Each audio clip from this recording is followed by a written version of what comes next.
Spellcasting 101. Dun, dun, dun. Okay, so you have the swords and their training, and then you switch over to spells. So everybody gets a spell. And what they do is they can't have a sword in their hand. So if I were you, I would have some kind of bag or satchel that the swords go in and put the swords in those. And then, so they have the spell and they keep it in the belt loop. So when they're going to cast a spell, they have to have 2 hands available. They take that spell and they're going to throw it. And so if you're going to do, let's just do one spell at the very beginning and it's just casting freeze. And so the way we do this is we say, I chew you.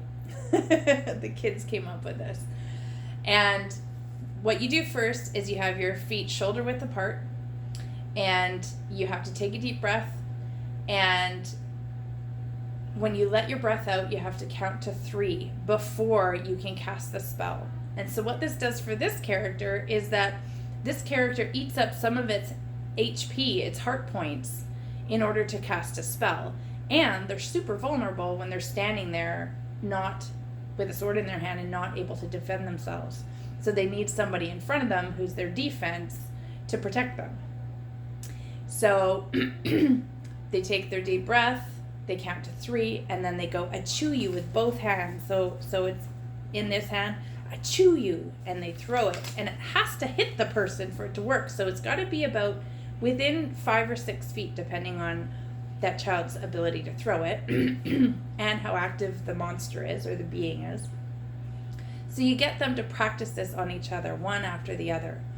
And then you let them know that once the spell is cast, it can regenerate, but it depends on the spell. And a beginner level freeze spell, you can only use it once per session. That's what it is. So if you want to get better spells, you have to practice spell casting to have a better return for it to come back more frequently. So there's that. And yeah, I really encourage you to involve the kids in the experience of making their spells magical and painting them and all that kind of stuff. So there we go.